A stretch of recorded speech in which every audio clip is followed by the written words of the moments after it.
Jadi model kulit inti ini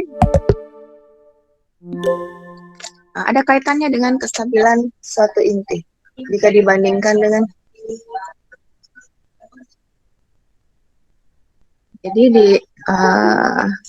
hasil kaitannya dengan kestabilan inti ya. Jadi model kulit ini sangat erat kaitannya dengan kestabilan inti. Jadi model kulit ini bisa menjelaskan mana inti yang lebih stabil dibandingkan inti yang lainnya. Kemudian periodisitas sifat-sifat inti berikutnya yang ada kaitannya dengan model kulit inti adalah waktu hidup dan energi peluruhan alfa. Peluruhan alfa itu adalah peluruhan radioaktif yang memancarkan atau yang melepaskan partikel alfa. Nah, dengan membandingkan radionuklida pemancar alfa yang memiliki jumlah nukleon sama dengan bilangan ajaib dengan radionuklida pemancar alfa yang jumlah nukleonnya di sekitar bilangan ajaib, terlihat bahwa pemancar alfa yang jumlah nukleonnya bukan bilangan ajaib memiliki waktu hidup yang sangat pendek. Kalau dia punya waktu hidup sangat pendek, berarti dia tidak stabil ya. Waktu hidup radionuklidanya maksudnya. Itu sangat pendek, berarti kan dia tidak stabil. Dan memancarkan partikel alfa berenergi tinggi. Karena waktu hidupnya pendek, maka partikel alfa yang dipancarkan itu tinggi energinya. Sedangkan pemancar bernukleon sama dengan bilangan ajaib, saya ubah ya, sedangkan radionuklida pemancar alfa yang memiliki jumlah nukleon sama dengan bilangan ajaib, dia memiliki waktu hidup yang lebih panjang. Itu artinya dia lebih stabil jika dibandingkan dengan pemancar alfa yang jumlah nukleonnya tidak sama dengan bilangan ajaib. Nah, kemudian partikel alfa yang dipancarkan oleh radionuklida yang jumlah nukleonnya sama dengan bilangan ajaib itu adalah partikel alfa dengan energi yang rendah. Nanti kita lihat di aplikasi radiokimia dalam beberapa bidang, nanti apa keuntungan jika partikel alfa yang dipancarkan itu energinya rendah. Kemudian kita bandingkan dengan energi partikel alfa yang tinggi. Jadi kenapa lebih disukai kalau partikel alfa dipancarkan itu energinya rendah dibandingkan jika partikel alfa dipancarkan itu energinya tinggi. Jadi saya ulangi. Jadi dengan membandingkan radionuklida pemancar alfa atau radionuklida yang meluruh dengan memancarkan partikel alfa yang memiliki jumlah nukleon sama dengan bilangan ajaib, dengan radionuklida lain, pemancar alfa juga, yang jumlah nukleonnya tidak sama dengan bilangan ajaib, akan diperoleh hasil pengamatan bahwa radionuklida pemancar alfa yang jumlah nukleonnya sama dengan bilangan ajaib itu waktu hidupnya lebih panjang. Kalau waktu hidupnya lebih panjang, maka dia lebih stabil. Kemudian partikel alfa yang dipancarkan itu energinya rendah. Sedangkan pemancar alfa yang jumlah nukleonnya tidak sama dengan bilangan ajaib memiliki waktu hidup yang lebih pendek. Kalau waktu hidupnya lebih pendek, berarti kan dia tidak stabil. Karena dia tidak stabil, maka dia akan berubah menjadi inti yang lebih stabil. Itu artinya waktu hidupnya dia pendek. Kemudian partikel alfa yang dipancarkannya itu partikel alfa berenergi tinggi. Oke ya, jadi sudah bisa dipahami mengapa jumlah radionuklida dengan jumlah nukleon yang sama dengan bilangan ajaib itu lebih stabil dibandingkan radionuklida pemancar alfa yang jumlah nukleonnya tidak sama dengan bilangan ajaib. Ya karena waktu hidupnya lebih panjang untuk radionuklida yang jumlah nukleonnya sama dengan bilangan ajaib. Oke, sudah ya. Nah, kemudian ini ada klasifikasi dari nuklida-nuklida yang nukleonnya atau jumlah nukleonnya itu berada di sekitar bilangan ajaib. Maksudnya seperti ini. Nanti kita masuk ke klasifikasinya, baru nanti kita jelaskan. Jadi ini khusus untuk radionuklida yang jumlah nukleonnya di sekitar bilangan ajaib. Baik dia sama dengan bilangan ajaib, ataukah dia kurang satu atau lebih dari satu bilangan ajaib. Jadi kalau dikatakan sekitar bilangan ajaib itu berarti sama dengan bilangan ajaib atau kurang satu dari bilangan ajaib atau lebih satu dari bilangan ajaib. Jadi berdasarkan kategori ini kita bisa bagi radionuklida menjadi 3. Yang pertama disebut sebagai kelompok yang pertama adalah inti kulit penuh, yaitu nuklida yang jumlah proton maupun Jadi jumlah proton maupun jumlah neutronnya itu sama dengan bilangan ajaib. Jadi inti kulit penuh adalah nuklida yang jumlah protonnya sama dengan bilangan ajaib, kemudian jumlah neutronnya juga sama dengan bilangan ajaib. Nah, karena jumlah protonnya sama dengan bilangan ajaib dan jumlah neutronnya juga sama dengan bilangan ajaib, maka kelompok nuklida ini memiliki kestabilan yang sangat tinggi terhadap reaksi inti. Itu artinya dia tidak mudah mengalami peluruhan. Jadi tidak mengalami peluruhan membentuk inti lain. Jadi tidak, karena dia sudah stabil. Ini mirip dengan gas inert ya, yaitu gas mulia terhadap reaksi kimia. Jadi gas mulia itu dia dikatakan inert, jadi dia tidak mudah bereaksi dengan unsur lain dalam suatu reaksi kimia. Seperti halnya juga kelompok nuklida inti kulit penuh. Jadi inti kulit penuh ini inert terhadap reaksi inti, atau dia sukar untuk berubah atau mengalami transmutasi pada reaksi peluruhan. Kemudian kelompok yang kedua adalah inti partikel tunggal. Inti partikel tunggal adalah kelompok nuklida yang salah satu nukleonnya berjumlah lebih dari satu dari bilangan ajaib. Sedangkan nukleon yang lainnya itu sama dengan bilangan ajaib. Maksudnya seperti ini. Jadi misalnya nuklida 21 itu skandium ya. Nah, skandium nomor atom 21, kemudian nomor masanya 41. Berarti jumlah neutronnya kan 20 ya. Jadi saya ulangi, contohnya adalah skandium. Skandium nomor atomnya 21, berarti jumlah protonnya 21. Kemudian neutronnya, kalau nomor masanya 241, berarti jumlah neutronnya 20. Nah, jumlah protonnya itu lebih dari satu bilangan ajaib. Ya, 21 kan? Yang bilangan ajaib di sekitar 21 kan 20 ya. Jadi skandium punya jumlah proton lebih dari satu bilangan ajaib, yaitu 21. Kemudian jumlah neutronnya sama dengan bilangan ajaib. Maka skandium termasuk ke dalam inti partikel tunggal. Oke ya? Itu salah satu contoh dari inti partikel tunggal. Kalau inti kulit penuh itu contohnya banyak. Inti kulit penuh contohnya kalsium nomor massa 40. Kalau kalsium nomor massa 40, protonnya kan 20 ya, maka neutronnya juga 20. Baik proton dan neutronnya sama dengan bilangan ajaib, yaitu 20, maka kalsium dengan nomor massa 40 masuk ke dalam inti kulit penuh. Oke, nah sekarang yang ketiga adalah inti lubang tunggal. Nah, inti lubang tunggal itu kebalikan dari inti partikel tunggal. Jadi, kalau inti partikel tunggal itu adalah kelompok nuklida yang salah satu nukleonnya itu lebih satu bilangan ajaib. Nah, kalau inti lubang tunggal adalah nuklida, kelompok nuklida yang salah satu nukleonnya jumlahnya kurang dari satu, kurang satu dari bilangan ajaib. Contoh, kalium dengan nomor massa 39. Kalium nomor atomnya 19. Kalau nomor massanya 39, maka jumlah neutronnya itu sama dengan 20. Maka kalian mengapa? Karena jumlah protonnya kurang satu dari bilangan ajaib dan jumlah neutronnya sama dengan bilangan ajaib. Jadi inti lubang tunggal itu contohnya adalah kalium dengan nomor massa 39. Oke, ada pertanyaan sampai sini? Jadi konfigurasi nukleon di sekitar bilangan ajaib dapat membagi radionuklida menjadi 3 kelompok. Nah, bagaimana dengan nuklida-nuklida lain yang tidak termasuk ke dalam kelompok ini? Ya, tidak masalah. Ini kan hanya mengklasifikasikan nuklida-nuklida yang nukleonnya jumlahnya berada di sekitar bilangan ajaib. Jadi tidak ada kelompok nuklida yang salah satu jumlah nukleonnya kurang 2 dari bilangan ajaib atau lebih 2 dari bilangan ajaib, itu tidak ada. Jadi tidak semua radionuklida terbagi ke dalam ketiga kelompok ini. Hanya nuklida-nuklida yang nukleonnya, jumlah nukleonnya ada di sekitar bilangan ajaib saja. Kalau bukan sama dengan bilangan ajaib, lebih dari satu bilangan ajaib atau kurang dari satu bilangan ajaib. Jadi banyak nuklida yang tidak termasuk ke dalam ketiga kelompok ini. Jadi jangan dipaksakan nuklida yang lain itu masuk ke dalam kelompok ini.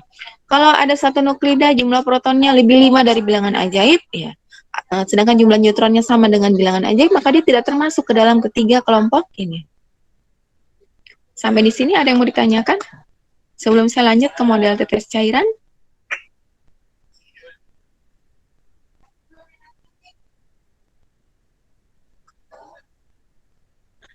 Tidak ada ya? Oke, kalau tidak ada, saya lanjut. Ada yang mau ditanyakan? Aduh, saya belum kasih materi itu ya, materi bab 3.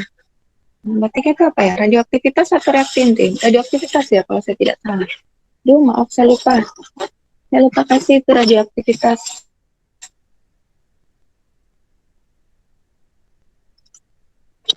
Saya lupa memberikan. Ada yang mau ditanyakan? Silakan. Ibu, Bertanya. Iya. berarti Bu ini inti partikel tunggal sama inti lubang tunggal sama gitu. Ada salah satunya punya bilangan ajaib tuh Bu. Sama-sama. Oh iya. Itu ya, apa namanya? Lebih satu atau kurang satu ya? Iya Bu. Oke.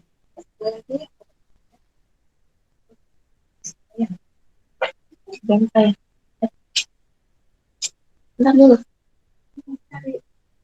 Materi berikutnya nanti saya belum lagi ya. Nanti saya sudah tahu. Ada yang mau ditanyakan lagi? Sebelum saya pindah ke model tetes cairan. Model tetes cairan ini ada kaitannya dengan energi ikat inti. Jadi model tetes cairan ada kaitan dengan energi ikat inti. Jadi nanti pada model tetes cairan akan dijelaskan semua gaya yang bekerja di dalam inti. Jadi nanti sigma atau total dari semua gaya yang bekerja dalam inti itu sama dengan energi ikat inti. Jadi nanti energi ikat inti yang dihitung berdasarkan model tetes cairan disebut sebagai energi ikat inti semi empiris atau secara teori ya. Kalau energi ikat inti yang kita hitung waktu bab 1 itu adalah energi ikat inti yang bukan secara teori ya. Jadi tidak dihitung per energi. Tapi ini nanti kita akan hitung energi ikat inti dengan menjumlahkan semua energi yang bekerja di dalam inti. Oke, model tetes cairan ini memiliki 3 asumsi. Yang pertama adalah masing-masing nukleon dalam inti hanya berinteraksi. Jadi, mengapa disebut sebagai model tetes cairan? Karena model ini menganalogikan antara inti dengan tetes-tetes cairan. Oke. Nah, anggapan dasar di sini saya berikan ada 3 anggapan dasar. Yang pertama, masing-masing nukleon dalam inti hanya berinteraksi dengan tetangga terdekatnya. Jadi interaksinya antara nukleon yang satu dengan nukleon yang lain itu hanya interaksinya berdasarkan jarak ya, jadi jarak terdekat saja, tetangga terdekatnya saja. Nah, ini analog dengan molekul-molekul dalam cairan. Jadi kalau dalam cairan ada molekul-molekul misalnya dalam H2O dalam air ada interaksi antara molekul H2O yang satu dengan molekul H2O yang lain. Interaksinya biasa kita sebut dengan ikatan hidrogen ya. Selain ikatan hidrogen akan ada gaya London. Nah, interaksi tersebut kan hanya antara molekul H2O yang berdekatan saja. Jadi kalau jaraknya jauh kan interaksinya putus. Jadi sama dalam inti juga demikian. Jadi interaksi antara nukleon yang satu dengan nukleon yang lain itu hanya antar tetangga saja, jadi yang terdekatnya saja, karena interaksi ini sangat dipengaruhi oleh jarak. Oke, kemudian yang kedua, jadi asumsi yang kedua, jika jari-jari lebih kecil atau sama dengan 3 Fermi, maka gaya tarik antara 2 proton itu lebih besar, bukan lebih besar, sebanding dengan 100 kali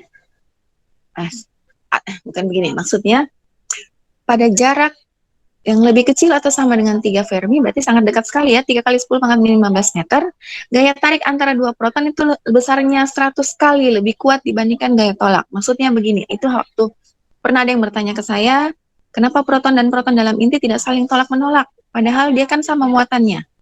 Nah, kenapa? Karena ini, gaya tarik yang terjadi kan gaya tarik kolom. Jadi, dipengaruhi oleh jarak. Jadi pada jarak mulai dari 3 Fermi ke bawah, jadi 3 Fermi ke bawah ya, jadi lebih kecil atau sama dengan 3 Fermi, gaya tariknya itu lebih kuat daripada gaya tolaknya. Jadi 100 kali lebih kuat, itu yang menyebabkan antara proton dengan proton tidak terjadi tolak-menolak pada jarak seperti itu ya. Pada jarak seperti itu. Bagaimana kalau jaraknya lebih jauh? Nah, kalau jaraknya lebih jauh antara proton yang satu dengan proton yang jadi jaraknya jadi lebih besar dari 3 Fermi, maka nanti gaya tariknya akan menurun. Jadi kekuatan gaya tarik akan menurun. Dan lama-kelamaan pada jarak tertentu, saya lupa range berapa sampai jarak berapa, sehingga yang dominan adalah gaya tolaknya. Jadi, saya ulangi, pada jarak lebih kecil atau sama dengan 3 Fermi, gaya tarik antara proton dengan proton itu lebih dominan dibandingkan gaya tolaknya. Jadi jadi nanti kalau jaraknya antara proton dengan proton lebih besar daripada 3 Fermi, maka gaya tarik itu akan semakin menurun kekuatannya. Jadi nanti gaya tolaknya yang lebih dominan. Bagaimana kalau jaraknya terlalu jauh? Nah, jaraknya tidak mungkin terlalu jauh ya, karena inti kan kecil ya. Jadi inti itu kecil sekali. Jadi nanti walaupun jaraknya itu antara proton dan proton jauh, tapi tidak sampai tidak ada interaksi antara kedua nukleon ini. Sama halnya juga dengan neutron ya. Oke. Kemudian yang ketiga, menurut model tetes cairan, interaksi antara proton dengan proton itu sama saja dengan interaksi antara proton dengan neutron. Kemudian interaksi proton dengan neutron juga sama saja dengan interaksi antara neutron dan. Jadi ketiga interaksi ini antara nukleon ini itu dianggap sama. Jadi tidak ada perbedaan antara interaksi antara ketiga nukleon ini. Jadi ini menurut model tetes cairan. Apalagi anggapan dasar model tetes cairan. Jadi menurut model ini analog dengan tetes cairan, tetesan-tetesan cairan itu bisa bergabung membentuk tetesan yang lebih besar. Ya, kalau ada dua tetes cairan berdekatan dengan jarak yang sangat dekat ya, lama-kelamaan dia bisa bergabung kan.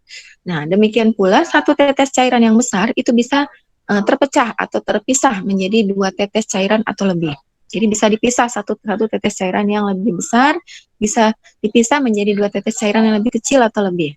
Nah, sama halnya untuk inti. Menurut model tetes cairan, inti juga bisa membentuk inti yang lebih kecil, dua inti yang lebih kecil atau lebih. Kemudian dua inti yang kecil bisa juga bergabung membentuk inti yang lebih besar. Jadi analog dengan tetes cairan. Jadi ada 4 yang saya sudah terangkan ya. Jadi yang pertama tadi, masing-masing nukleon dalam inti hanya berinteraksi dengan tetangga terdekatnya, seperti halnya molekul dalam cairan. Jadi hanya berinteraksi dengan yang ada di dekatnya saja. Kemudian pada jarak lebih kecil dari 3 Fermi sampai 3 Fermi, gaya tarik antara dua proton itu 100 kali lebih kuat dibandingkan gaya tolaknya, atau gaya tariknya jauh lebih dominan dibandingkan gaya tolaknya. Nanti semakin besar jarak antara proton dengan proton, maka kekuatan gaya tariknya akan menurun. Nanti lama-kelamaan gaya tolaknya yang akan lebih dominan dibandingkan gaya tariknya. Kemudian yang ketiga, interaksi antara proton dengan proton itu dianggap sama dengan interaksi antara proton dengan neutron dan interaksi antara neutron dengan neutron. Kemudian saya tambahkan yang keempat, analog dengan tetesan cairan, dua inti yang ukurannya kecil atau yang ringan, dua inti yang ringan bisa bergabung membentuk inti yang lebih berat. Kemudian inti yang besar atau inti yang berat bisa terpisah atau membelah menjadi dua inti yang lebih ringan atau lebih. Nah, jadi ini analog dengan tetesan cairan, di mana tetes-tetes cairan yang kecil bisa bergabung membentuk tetesan cairan yang lebih besar, atau tetes cairan yang ukurannya besar bisa terpisah menjadi atau terbagi menjadi dua tetes cairan yang lebih kecil atau lebih. Oke ya, saya lanjut. Nah, kaget saya. Iya ya. Silakan As.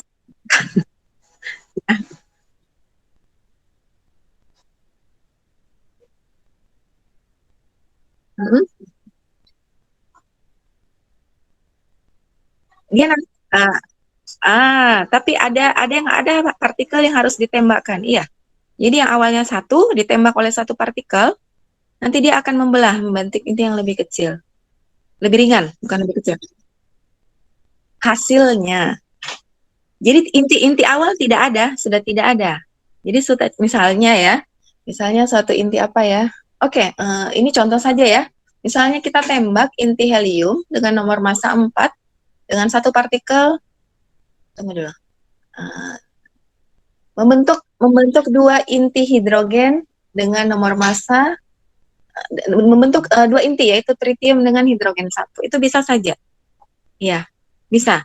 Ada teorinya. Mudah-mudahan nanti pada reaksi inti sempat kita pelajari teorinya. Ini bagaimana caranya dari satu inti dia bisa membelah menjadi dua inti. Oke ya, jadi yang inti yang pertama, inti awalnya reaktannya sudah tidak ada lagi. Ya nanti produknya itu adalah dua inti yang berbeda dari inti awalnya, inti induknya. Ya sama saja pada reaksi kimia kan. Pada reaksi kimia biasa itu kan sama saja. Misalnya hidrogen, molekul hidrogen satu molekul, tapi itu kan mudah ya kalau satu molekul hidrogen terdisosiasi menjadi atom-atomnya itu kan hampir sama saja hidrogen menjadi hidrogen kembali. Contohnya begini ya, penguraian glukosa C6H12O6 hasilnya kan CO2 tambah H2O. Ya, mirip seperti itu. Jadi glukosanya tidak ada lagi, habis, yang tersisa hanya CO2 dan H2O. Sama. Reaksi inti juga demikian. Jadi kalau suatu inti ditembak oleh satu partikel, inti tersebut bisa membelah. Jadi membentuk inti yang benar-benar berbeda dari inti aslinya atau inti awalnya. Jadi yang tadinya satu bisa menjadi dua, tapi dua ini benar-benar berbeda dari yang reaktan awalnya. Jadi nanti ada teorinya, mengapa dari yang tadinya satu bisa membelah menjadi dua. Tapi hasilnya berbeda ya, tidak mungkin sama lagi dengan hasil dengan reaktan awalnya atau inti awalnya. Oke? Nanti ya, mudah-mudahan sempat ini. Jadi dia membelah. Oke, saya lanjut ya. Nah, model ini bisa menerangkan berbagai energi yang bekerja dalam inti. Jadi nanti ada 5 energi yang bekerja dalam inti. Nah, kelima energi ini jika ditotalkan nantinya akan menghasilkan energi ikat semi empiris. Nah, energi ikat semi empiris. Kalau energi ikat yang kita sudah hitung 2 pekan lalu itu adalah energi ikat hasil observasi ya. Jadi kita hitung berdasarkan cacat massa, kemudian kita konversi menjadi energi. Nah, kelima energi ini adalah energi volume, energi permukaan, energi kolom, energi asimetri, dan energi pasangan. Sebentar ya, saya izin sebentar dulu.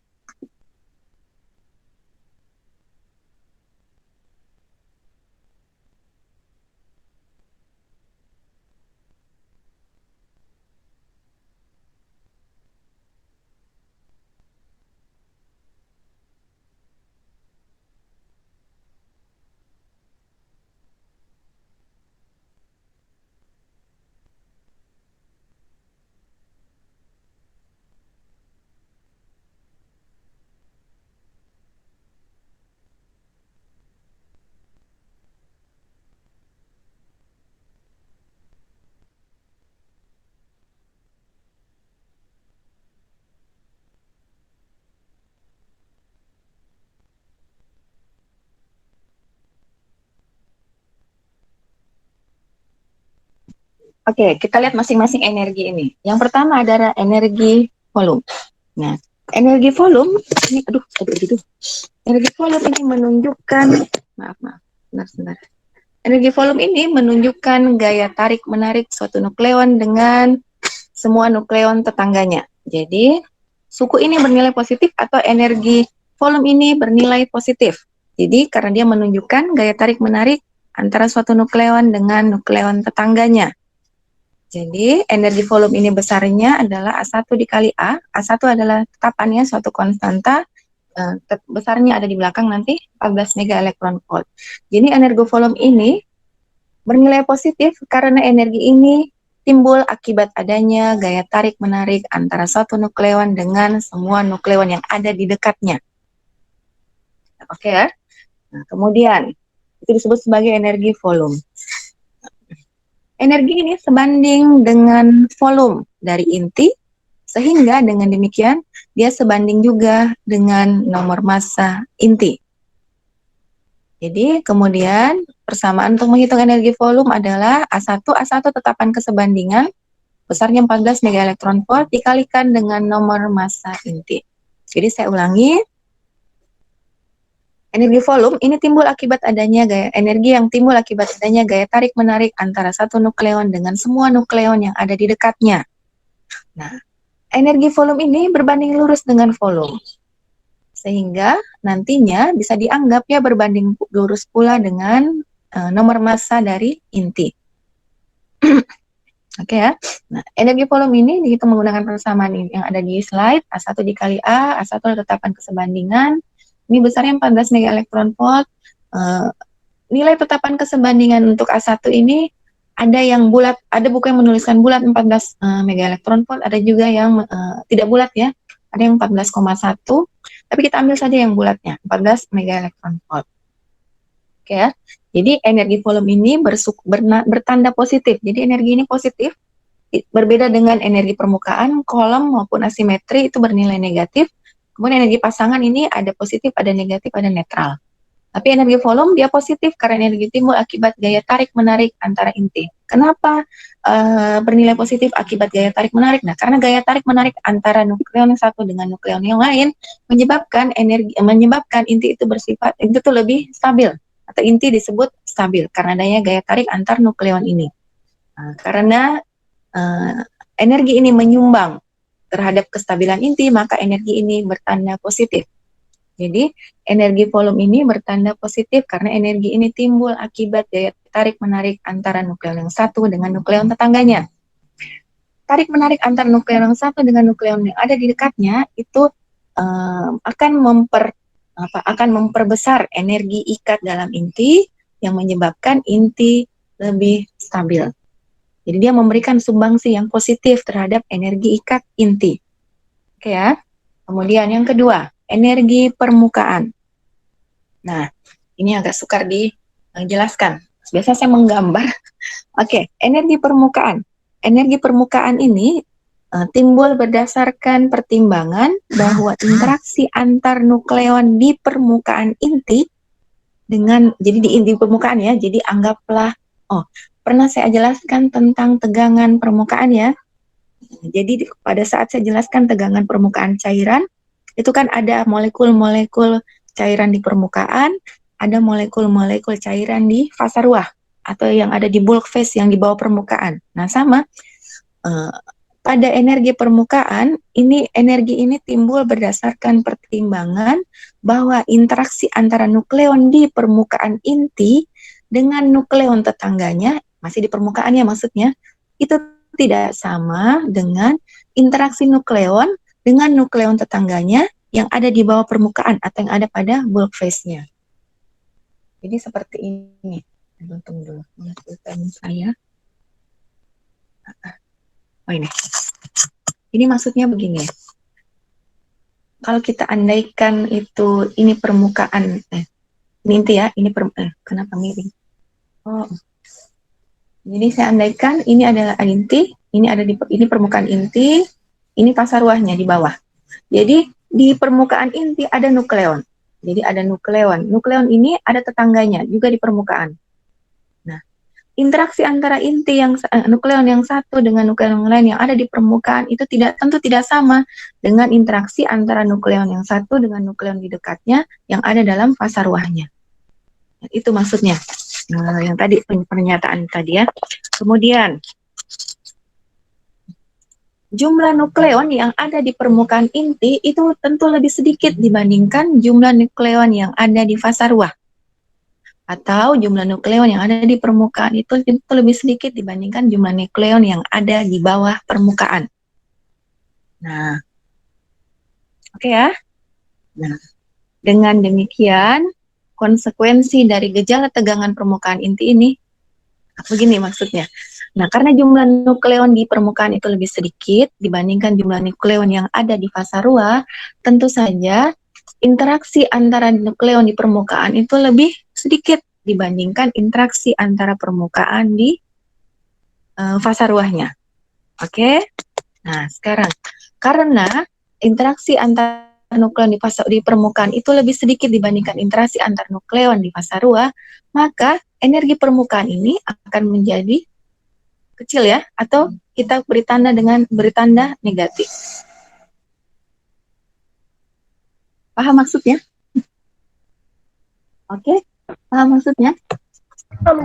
Kenapa kecil dikasih negatif? Tunggu dulu. Ini paling sukar. Aduh, kenapa ini? Sebentar dulu. Tunggu sebentar, laptop saya, tapi tampilannya ada ya di situ ya? Laptop saya tampilannya hilang. Ada. Ada. Iya, Bu, Ya, ada, sebentar, Bu. tampilan saya tampilan laptop saya hilang. Aduh, need to restart. Saya restart dulu ya. Oke, saya jelaskan, saya restart dulu ini. Oke, begini.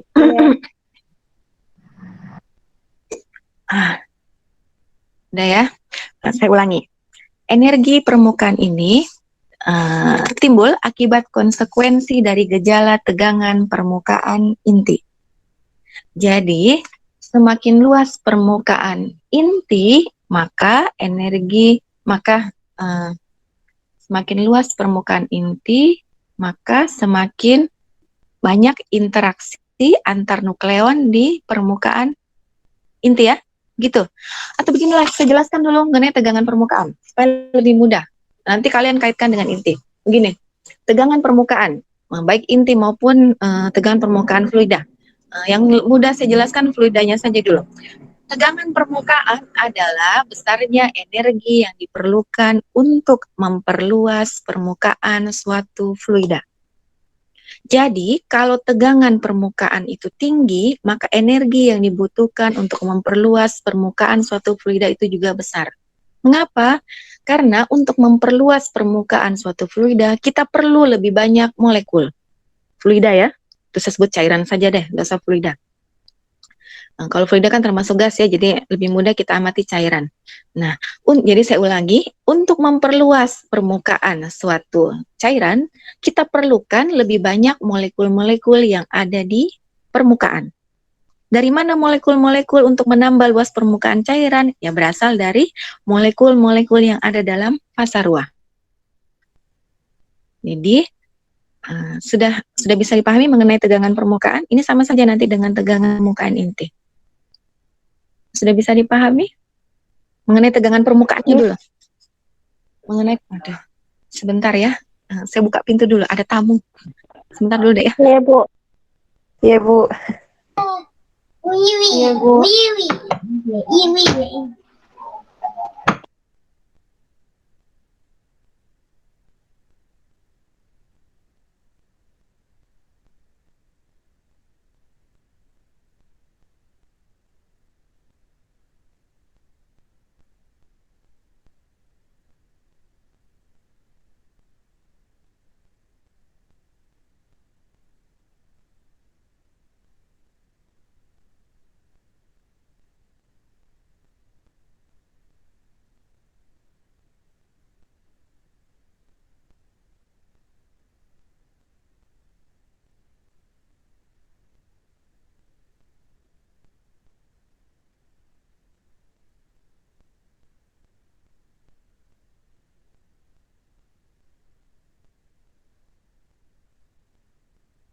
Saya lanjut.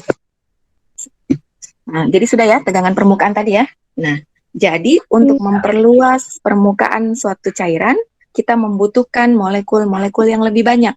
Dari mana molekulnya? Dari bulk phase. Nah, untuk menaikkan molekul-molekul yang ada pada fasa ruah ke permukaan diperlukan energi. Diperlukan energi ya.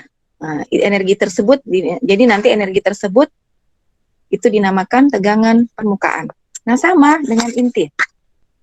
Sama dengan inti ya. Nah, begini maksudnya. Inti juga punya tegangan permukaan. Jadi, ada molekul-molekul, ada juga nukleon di permukaan inti. Jadi, terdapat beberapa nukleon di permukaan dan juga ada nukleon yang ada di fasa ruah. Oke? Nah, sekarang kalau permukaan inti itu menjadi lebih luas, maka untuk memperluas permukaan inti diperlukan lebih banyak nukleon lagi di permukaan inti. Nah, nukleon yang nantinya memperluas permukaan inti itu kan berasal dari fasa ruah. Oke ya? Jadi, nanti nukleon yang di fasa ruah ada yang naik ke permukaan, yang menyebabkan luas permukaan inti menjadi lebih luas, gitu ya. Nah, antara nukleon yang satu dengan nukleon yang lain di dalam fasa ruah tentu ada interaksi. Ada interaksi kan? ada gaya di antaranya kan, ada interaksi tarik-menarik. Nah, supaya nukleonnya naik ke permukaan, tentu interaksi antar nukleon dalam fasa ruah ini harus diputus. Nah, dengan putusnya interaksi antar nukleon di fasa ruah, tentu energi ikat juga akan semakin kecil. Ya, nanti kalau kita sudah masuk ke energi pasangan, ini ada kaitannya energi pasangan. Jadi saya ulangi. Jika suatu permukaan inti menjadi lebih besar, itu artinya jumlah nukleon di permukaan inti itu akan menjadi lebih banyak dibanding semula. Nah, nukleon yang naik ke permukaan inti itu berasal dari nukleon yang ada dalam fasa ruah. Nah, agar nukleon dalam fasa ruah ini bisa naik ke permukaan, maka interaksi antar nukleon di fasa ruah itu harus diputuskan. Atau gaya tarik antar nukleon di dalam fasa ruah itu harus diputuskan. Nah, terputusnya interaksi antara nukleon dalam fasa ruah itu menyebabkan energi ikat inti menjadi berkurang. Atau dengan kata lain, energi permukaan ini akan menurunkan atau memberikan kontribusi negatif terhadap energi ikat inti. Sudah paham maksudnya? Paham, Bu. Saya ulangi deh. Saya ulangi lagi. Nah, jadi sudah tadi ya. Jadi untuk memperluas permukaan inti, maka jumlah nukleon yang ada di permukaan inti itu harus ditambah. Ya, ditambah ya. Bagaimana cara menambahnya? Dengan menaikkan. Ini gambaran sederhana ya, kan prosesnya tidak sesederhana ini. Dengan gambaran sederhana, dengan menaikkan nukleon yang ada dalam fasa ruah ke permukaan. Nah, sedangkan dalam fasa ruah antara nukleon yang satu dengan nukleon yang lain itu kan ada interaksi, ada tarik-menarik, misalnya antara proton dengan proton. Nah, supaya protonnya bisa naik ke permukaan, tentu interaksi dalam fasa ruah ini harus diputuskan. Nah, kalau gaya tarik antar proton itu, misalnya proton ya, proton dengan proton diputuskan, maka kan nanti energi ikat juga akan semakin kecil. Karena gaya tarik ini kan energi kolom itu kan memberikan kontribusi positif ya. Gaya tarik antar nukleon memberikan kontribusi positif terhadap energi ikat kan. Kalau gaya tarik ini diputus, ada yang diputus, tentu energi ikat akan berkurang. Jadi sebagai konsekuensi akibat gejala tegangan permukaan inti yang menyebabkan energi permukaan ini memberikan kontribusi yang negatif terhadap energi ikat inti. Oke, paham ya? Oleh karena itu, tunggu dulu, kenapa? Bagaimana caranya nih saya munculkan di laptop? Bentar ya. Oleh karena itu, energi pasangan itu bernilai negatif. Rumusnya energi permukaan ya, ES, atau S-nya itu berasal dari kata surface. Jadi ES itu sama dengan minus A2. A2 itu adalah tetapan kesebandingan untuk energi permukaan dikali dengan nomor massa pangkat 2/3.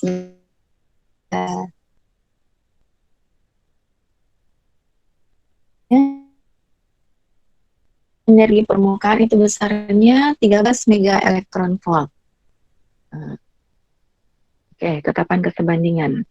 Nah, sekarang open battery low. Yang berikutnya adalah energi kolom. Nah, energi kolom ini adalah kebalikan dari energi volume tadi. Jadi kalau energi ya belum sebentar, saya masih itu dulu laptopnya. Sebentar ya. Belum muncul PowerPoint-nya. Sebentar, sabar.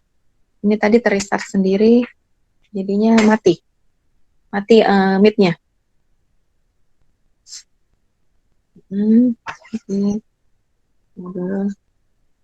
Nah, ininya jadi tidak muncul. Sebentar ya. Kita cari dulu sifat model inti. Kemudian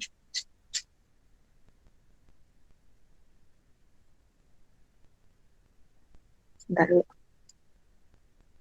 Nah, itu.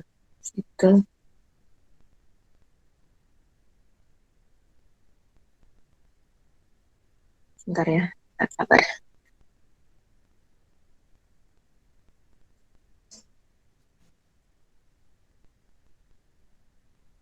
Oke.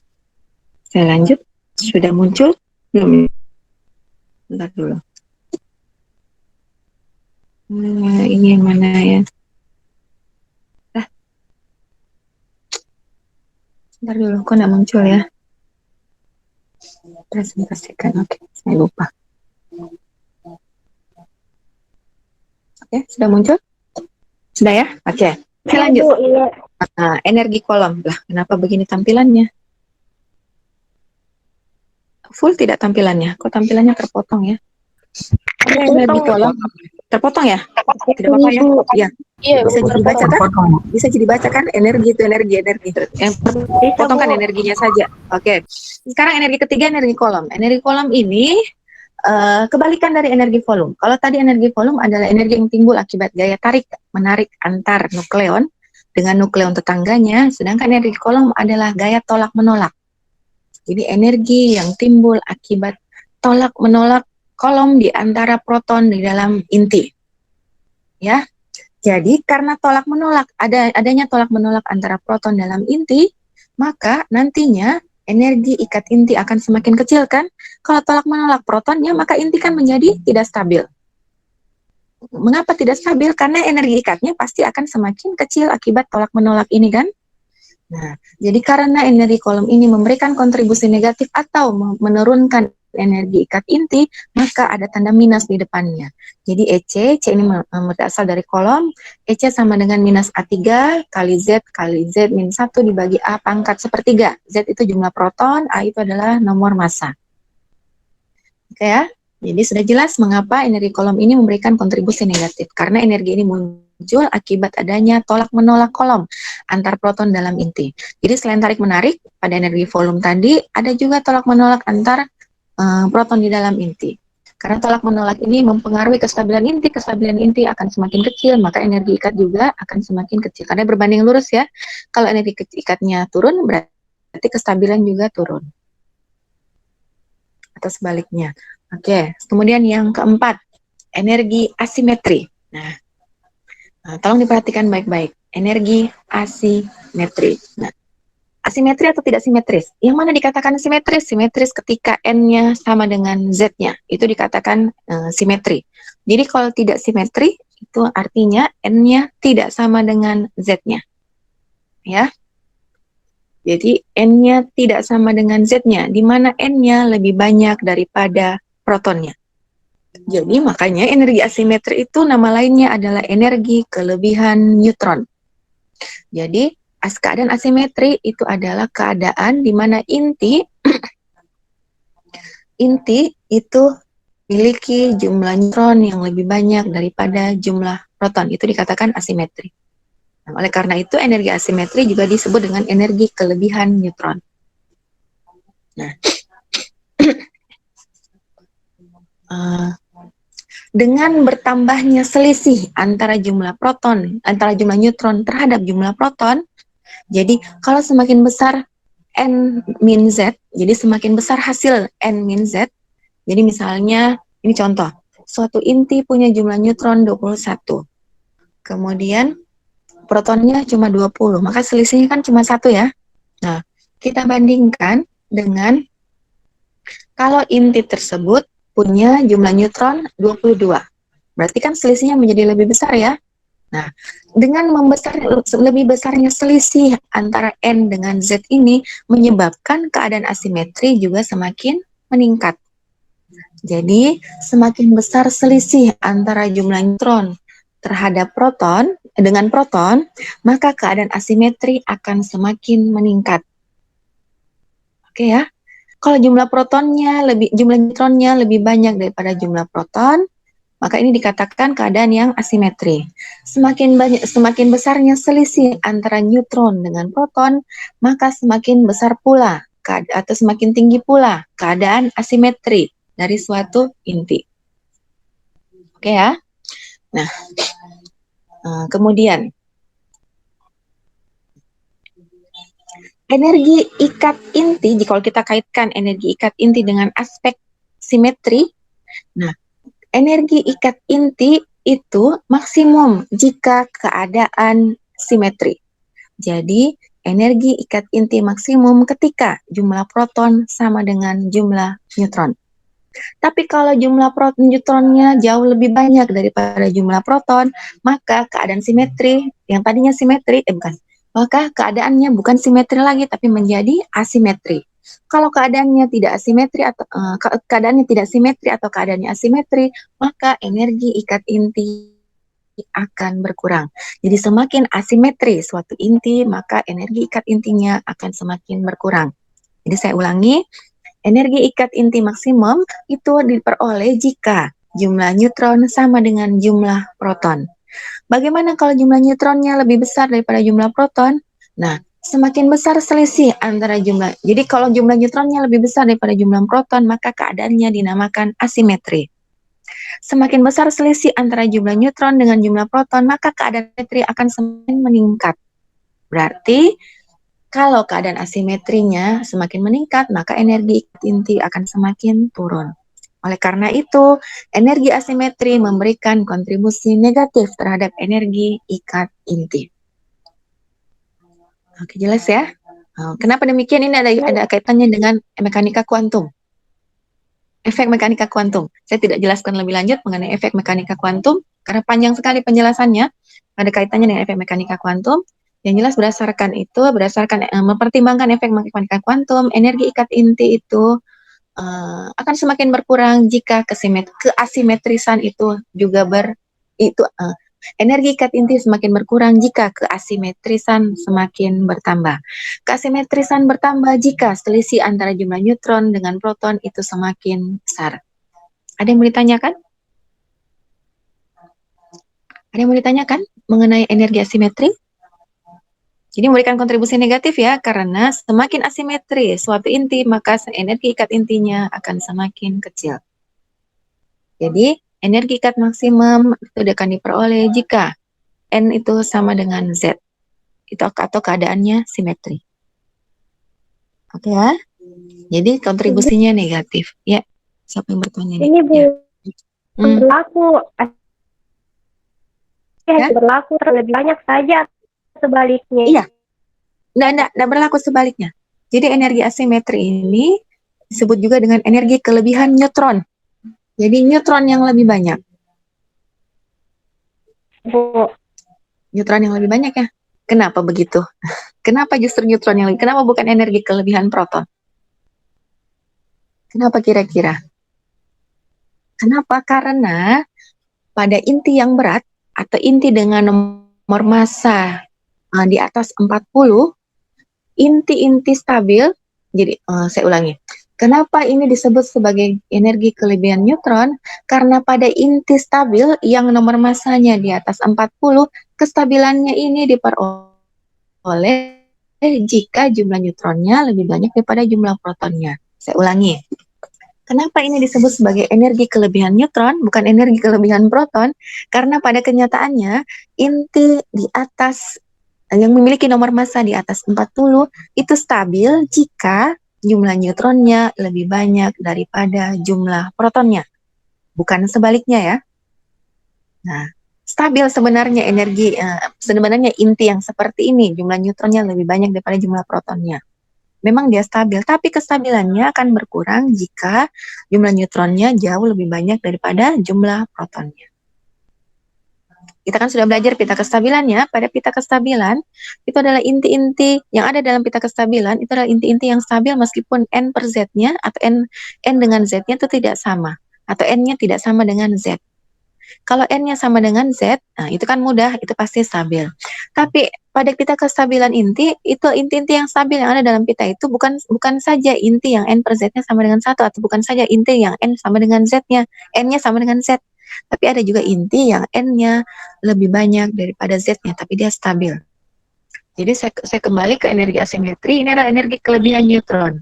Mengapa kelebihan neutron? Karena memang pada inti dengan nomor massa di atas 40, dia tuh stabil jika jumlah neutronnya lebih besar daripada jumlah protonnya, atau neutronnya lebih dibandingkan protonnya. Ya. Jadi tidak berlaku sebaliknya ya. Jadi bukan proton yang lebih banyak, jadi tidak berlaku untuk proton yang lebih banyak daripada neutron. Oke. Udah ya. Nah, sekarang yang terakhir energi pasangan. Jadi tadi energi volume memberikan kontribusi positif, permukaan kolam dan asimetri memberikan kontribusi negatif, sedangkan yang terakhir energi pasangan memberikan kontribusi yang berbeda. Bisa positif, bisa negatif, atau malah tidak memberikan kontribusi sama sekali. Ya, jadi atau malah tidak memberikan kontribusi sama sekali. Oke, sekarang kita lihat yang pertama. Energi kapan dia memberikan kontribusi positif, kapan dia negatif, dan kapan tidak memberikan kontribusi sama sekali. Nah, kita lihat yang pertama. Kapan dia memberikan kontribusi yang positif. Nah, kenapa lagi nih? Sebentar dulu.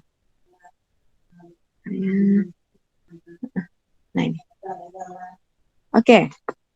Nah, kalau kita sudah pelajari pekan-pekan sebelumnya, kita sudah lihat di hukum genap ganjil, kita lihat nuklida stabil yang paling banyak jumlahnya di alam adalah nuklida dengan komposisi Z genap dan N genap. Waktu itu di tabel genap ganjil kita lihat ada 165 nuklida stabil dengan komposisi Z genap dan N genap. Sedangkan jumlah nuklida stabil yang paling sedikit adalah nuklida dengan komposisi Z ganjil dan N ganjil. Nah, ya. Nah, berdasarkan itu kan kenyataan ya, jadi itu fakta. Berdasarkan fakta tersebut, nukleon yang berpasangan, proton dengan proton, neutron dengan neutron, ini dicapai oleh inti dengan Z genap dan N genap. Ya. Jadi semua protonnya berpasangan, sebuah neutronnya berpasangan, ini tercapai pada inti dengan Z genap dan N genap. Jadi kalau semua protonnya berpasangan, neutronnya juga berpasangan, maka energi yang ditimbulkan itu memberikan kontribusi yang positif. Jadi energi pasangannya positif. Jadi dengan berpasangannya semua proton dan dengan berpasangannya semua neutron, ini akan memberikan kontribusi yang positif terhadap energi ikat inti. Mengapa demikian? Karena berdasarkan fakta bahwa jumlah nuklida yang stabil dengan komposisi Z genap dan N genap itu paling banyak dibandingkan jumlah nuklida stabil dengan komposisi yang berbeda. Jadi dengan demikian nuklida dengan komposisi Z genap dan N genap itu berpasangan semua protonnya dan berpasangan semua neutron.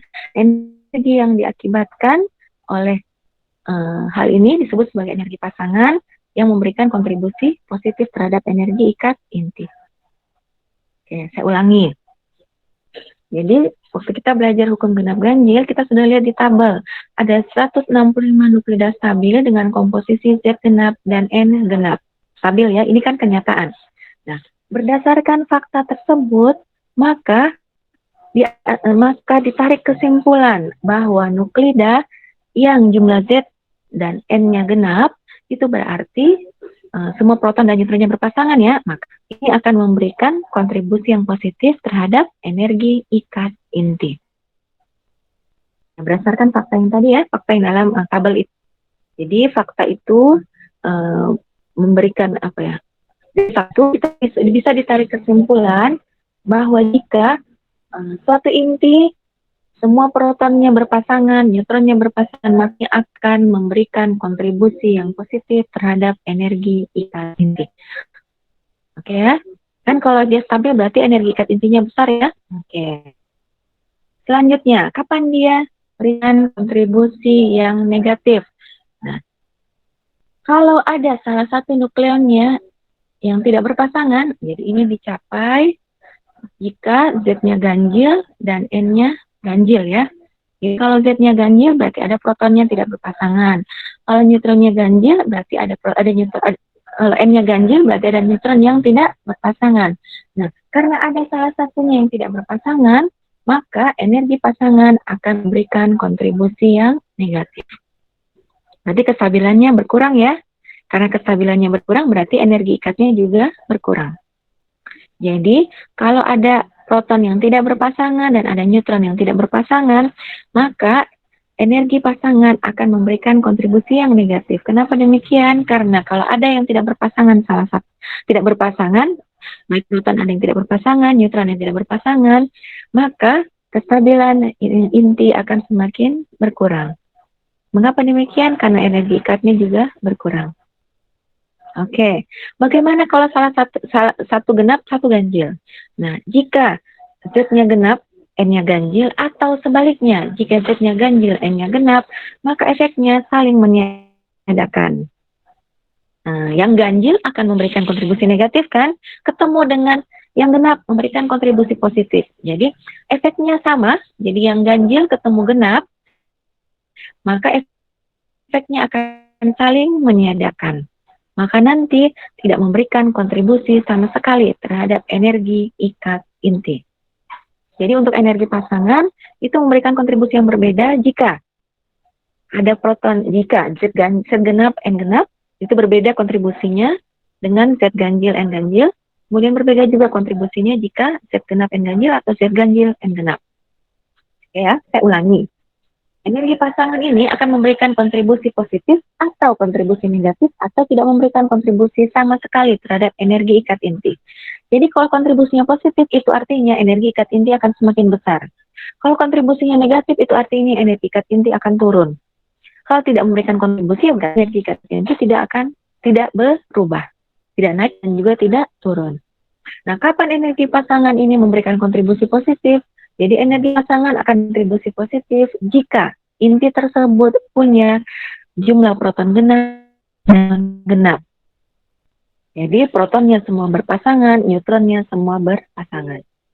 Kapan energi pasangan kontribusi negatif? Jika inti memiliki Z ganjil dan N ganjil, atau proton yang tidak berpasangan dan ada neutronnya yang tidak berpasangan. Jadi adanya nukleon yang tidak berpasangan ini akan menurunkan energi ikat inti. Lanjut ya. Kemudian kapan energi pasti tidak memberikan kontribusi sama sekali terhadap energi ikat inti? Inti punya Z ganjil, N genap, atau Z genap, N ganjil. Nah, kalau tersebut memiliki Z genap, N ganjil, maka protonnya semua berpasangan, tapi neutronnya ada yang tidak berpasangan. Proton yang berpasangan ini memberikan kontribusi yang positif, tapi neutron yang tidak berpasangan memberikan negatif, sehingga efek saling meniadakan. Sama saja contohnya begini, +1 ketemu dengan -1, maka hasilnya adalah 0. Nah, sama juga pada inti yang ganjil, N-nya kalau inti dengan Z ganjil berarti ada proton yang tidak berpasangan. Kemudian N-nya genap berarti semua neutron berpasangan. Maka efeknya ada proton tidak berpasangan itu berarti kontribusinya negatif, semua neutron berpasangan kontribusinya positif, positif ketemu negatif, maka efeknya saling meniadakan.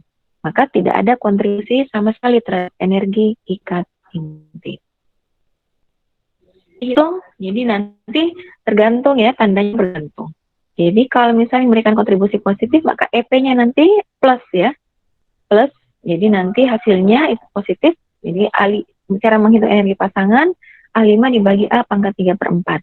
A5 adalah ketetapan kesebandingan untuk energi pasangan. A itu adalah nomor massa. Ini perbandingan untuk A1 11 megaton volt, A2 itu 13, A3 itu 0,6, A4 itu 19, dan A5 itu 134. Jadi, jika ditotalkan semua energi bekerja dalam inti, itu sama dengan energi ikat semi-empiris. Jadi, energi ikat empiris adalah penjumlahan dari energi volume, energi permukaan, energi kolom, energi asimetri, dan energi pasangan. Jadi, kalau dimasukkan semua persamaannya, jadi seperti yang lihat pada slide ya, EB sama dengan A1A kurang A2 kali A pangkat 2/3 dan seterusnya. Oke, jadi A1 sampai A5 sudah ada nilainya. Oke ya. Ini seperti yang saya sebutkan tadi, terjadi reaksi pembelahan inti, reaksi fisi, dan penggabungan inti atau disebut reaksi fusi. Ini diumpamakan sama dengan pemisahan dan penggabungan tetes. Kelemahan model tidak bisa menjelaskan mengenai magic number. Magic number ini kan sangat berpengaruh terhadap kestabilan inti ya. Kayak model ini tidak bisa menjelaskan kestabilan inti dikaitkan dengan magic number tadi. Oke? Ada pertanyaan untuk untuk model tetes cairan? Ada yang mau ditanyakan? Oh, tidak lengkap, tidak itu ya? Tidak, begini saja. Tidak full kelihatan slide-nya. Jadi saya gini saja ya, slide view saja. Sorry, bukan apa namanya nih. Tidak full. Ada yang mau ditanyakan mengenai model tetes? Ada yang masih kurang jelas mengenai model tetes cairan? Ada yang kurang jelas? Ada yang mau ditanyakan mengenai model tetes cairan? Sebelum kita masuk ke materi berikutnya. Mudah-mudahan ada ya. Aduh. Saya tidak tahu ada tidak di sini. Radio aktivitas. Sebelum saya masuk ke materi ketiga, bab 3. Aktivitas.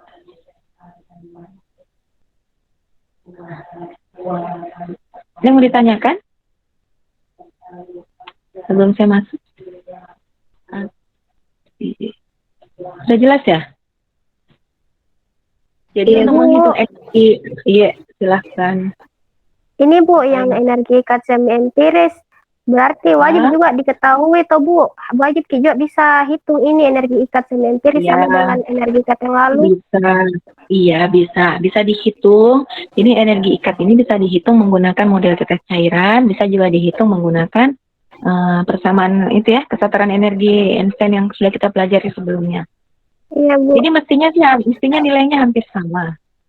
Karena kan ini secara teori, istilahnya ini secara teori ya, empiris. Empirik, kalau yang dulu kan kita pakai persamaan yang berbeda, jadi mestinya hampir sama nilainya.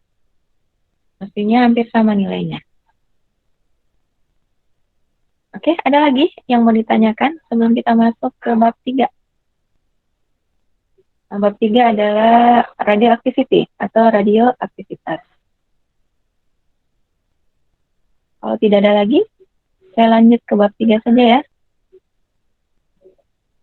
Bentar dulu.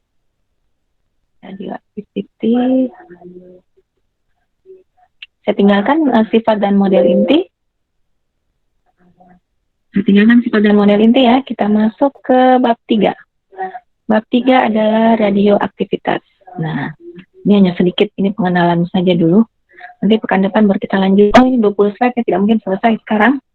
Jadi, radioactivity. Atau radioaktif sudah tidak bisa full.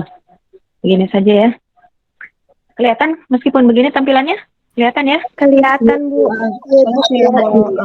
Saya bikin full kayak slide view, ada yang terpotong. Oke, radioactivity atau radioaktivitas. Oke, kita lihat dulu bagaimana ditemukannya gejala radioaktivitas.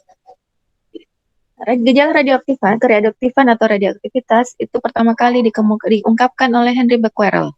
Jadi untuk menghargai penemuan Henry Becquerel ini diabadikan menjadi satuan radioaktivitas, yaitu satuan itu dosis radiasi.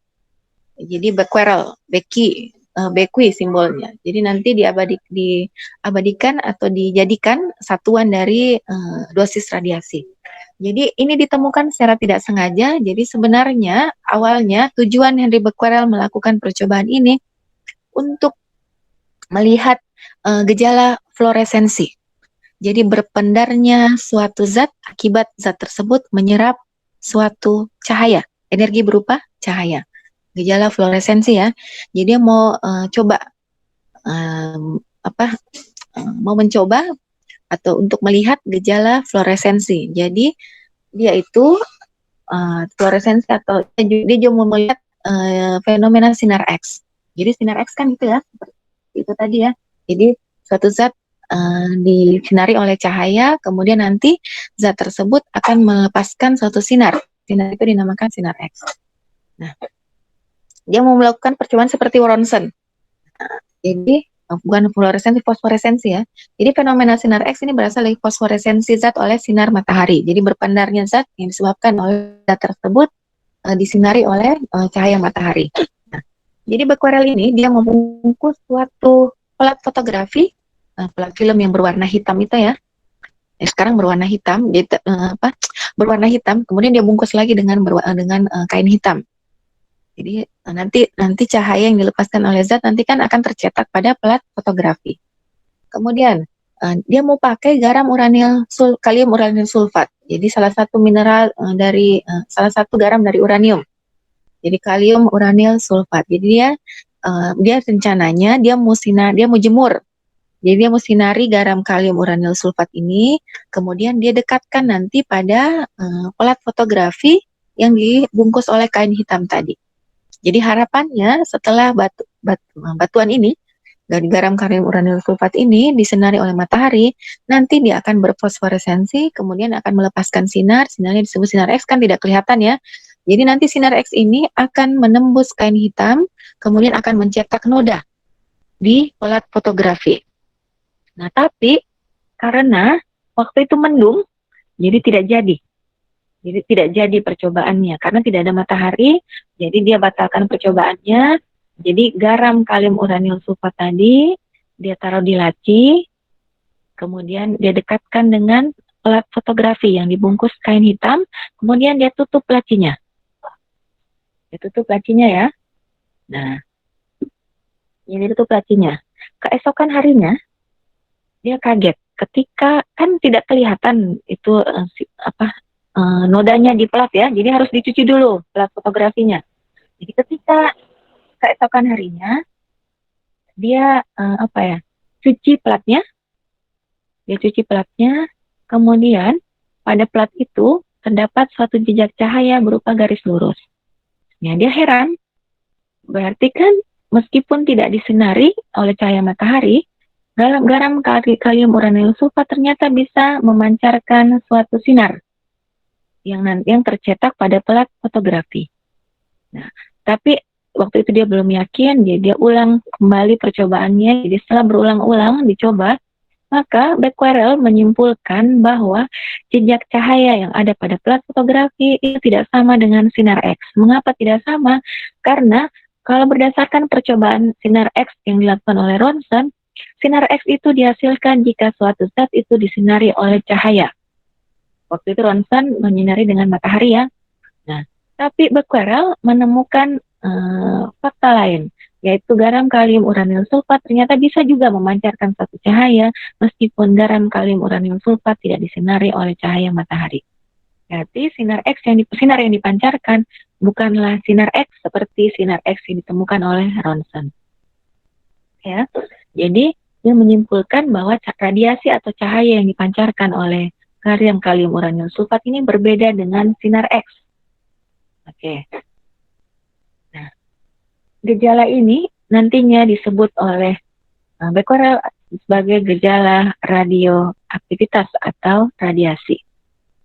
Nah, kemudian setelah Becquerel juga ada beberapa penemuan yang membuktikan bahwa memang terjadi gejala radioaktivitas dari beberapa zat. Jadi penemuan diantaranya adalah penemuan dilakukan oleh Marie Curie dengan suaminya Pierre Curie. Nah, mereka berhasil mengamati suatu gejala radioaktivitas yang berasal dari biji uranium. Jadi dia bisa mengamati, kemudian dia bisa mengambil dari biji uranium tersebut apa yang memancarkan radiasi. Jadi dia mengisolasi material bersifat radioaktif yang ada dalam biji uranium yang nantinya akan menghasilkan sinar tadi, radiasi. Jadi kan tadi berupa garam ya, Becquerel kan menggunakan garam kalium uranil sulfat. Berarti dalam garam tersebut kan ada banyak jadi ada unsur. Nah, sedangkan yang dilakukan oleh Marie Curie dengan Pierre Curie, dia mengisolasi unsur yang bersifat radioaktif yang ada dalam biji uranium. Belum tahu unsur mana yang bersifat radioaktif di dalam garam kalium uranil sulfat kan, bisa saja kaliumnya, bisa saja uraniumnya, bisa juga unsur-unsur lain. Sedangkan Marie Curie dan Pierre Curie sudah berhasil mengisolasi material bersifat radioaktif atau material mana yang sebenarnya memancarkan radiasi. Kemudian Nah, selama melakukan percobaan tersebut, atau eksperimen tersebut, mereka menemukan unsur-unsur baru, yaitu radium dan polonium. Radium dan polonium ini ternyata lebih radioaktif dibandingkan biji aslinya. Jadi dia lebih radioaktif. Jadi ketika dia melakukan percobaan, dan tadi yang isolasi radioaktif material itu, dia menemukan unsur baru, unsur yang sama sekali berbeda dibandingkan unsur-unsur yang sudah ditemukan sebelumnya. Oke, ternyata nantinya unsur-unsur ini, radium dan polonium, itu ternyata lebih radioaktif dibandingkan biji aslinya. Oke, lanjut ya. Nah, penemuan berikutnya adalah penemuan yang oleh Rutherford, Ernest Rutherford. Jadi Rutherford menyelidiki sifat-sifat baru dari suatu materi dan menemukan bahwa ketika suatu materi memancarkan radiasi, atom-atom dari materi tersebut berubah menjadi atom-atom unsur lain. Nah, perubahan dari suatu unsur menjadi atom unsur lain dengan memancarkan radiasi, ini nantinya disebut sebagai transmutasi inti. Jadi, Rutherford menemukan gejala bahwa ketika suatu materi memancarkan radiasi, atom-atom dari materi tersebut berubah menjadi atom-atom materi lain atau unsur lain. Nah, perubahan ini nantinya disebut sebagai transmutasi inti. Jadi transmutasi inti adalah perubahan atom suatu unsur menjadi atom unsur lain disertai dengan pemancaran radiasi. Ya, ada yang mau ditanyakan sampai sini mengenai penemuan-penemuan yang berkaitan dengan radioaktivitas atau gejala radioaktivitas? Sebelum saya lanjut. Tidak ada? Jelas ya? Oke, saya lanjut. Nah, radiasi yang dipancarkan oleh materi dalam transmutasi inti itu ada beberapa macam. Jadi radiasi atau sinar yang dipancarkan itu ada beberapa macam. Nah, di sini ada sinar alfa atau partikel alfa, sinar beta atau partikel beta, kemudian ada sinar gamma atau partikel gamma. Jadi ketiga partikel ini dilepaskan ketika terjadi transmutasi inti. Jadi transmutasi inti bisa melepaskan sinar alfa, bisa melepaskan sinar beta, dan bisa melepaskan sinar gamma. Jadi kalau dia melepaskan sinar alfa, maka disebut sebagai peluruhan alfa. Bukan peluruhan ya. Jadi reaksi yang menghasilkan sinar alfa. Oke. Kita lihat perbandingan antara ketiga sinar ini. Jadi sinar alfa merupakan radiasi partikel yang bermuatan positif. Jadi sinar yang dipancarkan berupa partikel alfa, di mana muatannya +2 ya, atau bermuatan positif, masanya 4. Jadi simbolnya alfa itu adalah alfa, massa 4, nomor atau muatannya 2. Jadi bermuatan positif 2. Partikel sinar alfa itu sama saja dengan inti helium 4. Jadi kalau kita bandingkan partikel alfa dengan inti helium 4, maka alfa dengan helium 4 itu sama. Sama-sama memiliki massa 4, kemudian muatan dari alfa itu +2, nomor atom dari helium juga +2. Jadi biasa pemancaran alfa itu bisa digantikan dengan helium. Helium 4 ya, inti helium 4. Karena dianggap sama. Partikel alfa karena masanya 4 ini adalah partikel terberat jika dibandingkan partikel beta dan gamma. Karena masanya paling besar yaitu 4. Jadi 4 SMA ya. Karena memiliki massa yang besar, maka dia pergerakannya lambat. Jadi lambat ya. Dia akan lambat. Karena dia lambat, maka nanti daya tembusnya paling lemah. Jadi karena massanya besar, bergeraknya lambat, maka daya tembusnya nanti paling lemah, atau nanti dia bisa dihentikan hanya dengan menggunakan selembar kertas yang tipis saja. Jadi partikel alfa memiliki daya tembus yang paling kecil jika dibandingkan daya tembus sinar beta dan gamma. Nah, karena dia paling berat, daya tembusnya paling lemah, dia bisa dihentikan oleh selembar kertas yang tipis Jadi partikel alfa bisa dihentikan oleh selembar kertas yang sangat tipis. Oke, sekarang partikel beta. Atau sinar beta ya. Sinar beta merupakan radiasi partikel bermuatan negatif atau radiasi partikel beta. Sinar beta dapat menembus sampai 300 cm dalam udara kering. Juga dapat menembus kulit. Mengapa bisa menembus kulit? Karena masanya kecil, sangat kecil.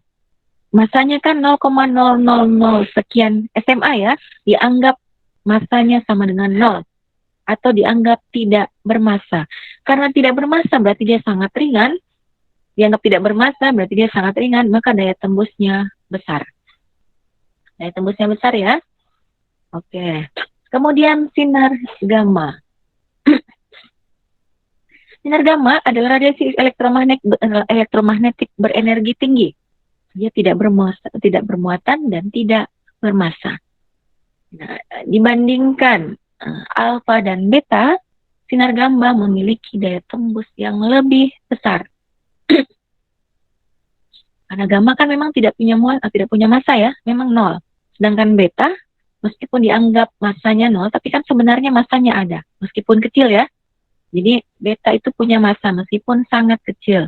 Jadi kalau kita bandingkan yang mana lebih ringan, tentu sinar gamma yang lebih ringan dibandingkan beta. Jadi karena gamma lebih ringan dibandingkan beta, maka daya tembus sinar gamma menjadi lebih besar jika dibandingkan daya tembus sinar beta. Jadi perbandingan daya tembusnya ini gambaran sederhana. Jadi sinar alfa bisa dihentikan oleh selembar kertas atau lembaran aluminium. Contohnya ya, atau selembar kain yang tipis ya. Jadi karena daya tembusnya paling lemah karena dia berat. Kemudian daya tembus radiasi beta lebih besar daripada alfa, tapi lebih kecil daripada gamma. Jadi radiasi beta bisa dihentikan oleh kayu yang tebal, kayu yang padat, gitu, atau kain yang tebal. Kemudian radiasi gamma ini daya tembusnya paling besar, sehingga dia hanya bisa dihentikan oleh dinding timbal yang amat sangat tebal. Jadi daya tembusnya paling besar. Jadi ini adalah penetrating power of radiation. Oke, sekarang jenis-jenis peluruhan. Jadi jenis-jenis peluruhan, jadi ada peluruhan alfa, peluruhan beta, peluruhan positron.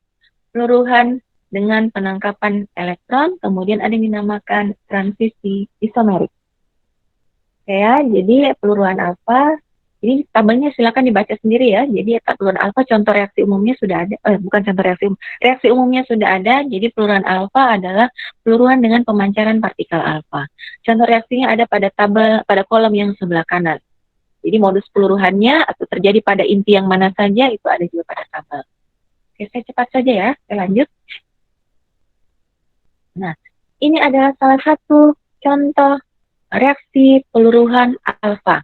Peluruhan alfa terjadi pada radionuklida dengan jumlah proton lebih besar atau sama dengan 83, atau dengan kata lain, peluruhan alfa itu terjadi pada inti yang berat. Inti yang berat itu yang mana dikatakan inti yang berat? Inti yang berat itu adalah inti dengan jumlah proton atau nomor atom di atas atau sama dengan 83. Contoh peluruhan alfa adalah reaksi peluruhan thorium-228 menjadi radium 224. Jadi di situ ada gambar ya. Gambar itu, jadi itu adalah jalur atau rute peluruhan thorium 228 menjadi radium 224.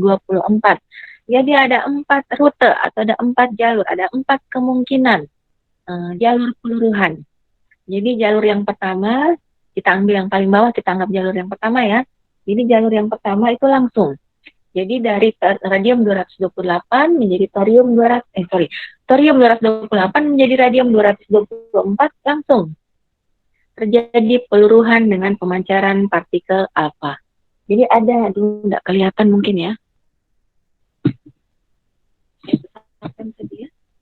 Kita mau fokus ke jalur ini. Kelihatan ya? Nah, di bawah itu radium ya, radium 224. Coba kita lihat jalur yang pertama ya. Jadi ada 5 jalur. Jalur yang pertama ini adalah radium thorium 228 meluruh menjadi radium 224 dengan memancarkan 1 alfa. Jadi ini alfa dengan waktu paruh 5,423. Aduh, waktu paruhnya ini saya tidak tahu second kah atau apa ya. Tidak ada satuannya ya. Nah, kemudian 72,7% itu adalah persentase kemungkinan terjadinya jalur ini. Jadi, jalur ini, rute ini, dari thorium 228 menjadi radium 224 dengan melepaskan satu alfa, inilah rute yang paling besar kemungkinannya untuk terjadi atau untuk dilalui. Jika dibandingkan dengan rute-rute lain, coba kita lihat rute yang kedua. Pada rute yang kedua, selain memancarkan partikel alfa, thorium 228 juga memancarkan gamma ketika dia berubah menjadi radium 224. Jadi begini maksudnya. Jadi selain rute yang pertama, bisa juga terjadi rute yang kedua. Jadi pada rute yang pertama hanya dilepaskan partikel alfa ketika thorium 228 menjadi radium 224. Pada jalur yang kedua, ketika thorium 228 berubah menjadi radium 224, selain dilepaskan partikel alfa, juga dilepaskan partikel gamma. Jadi persentase kemungkinan terjadinya jalur yang kedua ini adalah sebesar 26,7%. Ini lebih kecil ya. Jadi memang yang umum terjadi adalah jalur yang pertama. Selain jalur pertama, jalur kedua itu juga ada jalur ketiga, keempat, dan kelima. Tapi persentasenya itu amat sangat kecil. Jadi pada jalur yang ketiga, selain melepaskan satu alfa, dia juga akan melepaskan 2 gamma. Oke ya. Nah, jadi jalur keempat, kelima lebih banyak gamma yang dilepaskan. Tidak ada masalah ya, tidak berubah. Jadi hukum kesetaraan muatan dengan massa kan masih tetap terpenuhi ya, karena gamma kan tidak bermassa dan tidak bermuatan. Ini meskipun gamma yang dilepaskan itu banyak, tapi kan tidak mempengaruhi kesetaraan massa dan muatan pada reaksi inti. Oke, ada yang mau ditanyakan sampai sini untuk peluruhan alfa? Yang mau ditanyakan untuk peluruhan alfa? Saya tidak bisa coret-coret. Ya. Ada yang mau ditanyakan mengenai peluruhan alfa? Oke, maksudnya tadi seperti ini. Oh ya. Jadi jalur yang pertama itu thorium 228 meluruh menjadi radium 224. Ini tambah alfa ya. Betul ya? Thorium itu kan nomor atomnya 90.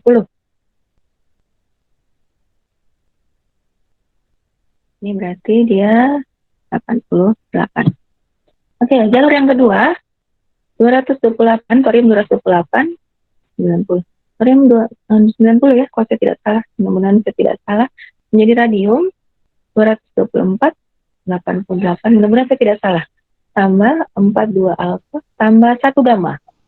Ibu tidak kelihatan. Iya. Tidak kelihatan. Sorry ya. Mana? Kelihatan tidak? Kelihatan? Iya, Bu. Kelihatan. Ini jalur yang kedua. Nah, jalur yang pertama, yang ini yang di atas ini, dia memiliki persentase 72,7% ya. Jalur yang kedua, selain melepaskan alfa, dia melepaskan 1 gamma. Ini kan tidak ada masalah ya, mau melepaskan berapa gamma pun kan tetap sama ya. Maksud saya tadi hukum kesetaraan massa dengan muatan, sebelah kiri kan massanya 228, sebelah kanan dia 228 ya, 224 tambah 4 kan 228. Muatannya, kalau di sini nomor atomnya di sini 90, sebelah kanan juga 90 juga ya, 88 tambah 2. Nah, kemudian kalau dia pakai jalur kedua ya sama saja, kirinya 90, kanan dia tetap 90, karena gamma ini kan tidak bermassa dan tidak bermuatan. Nah, kemudian jalur yang ketiga dilepaskan lebih banyak gamma lagi. Jalur keempat juga demikian, lebih banyak gamma lagi.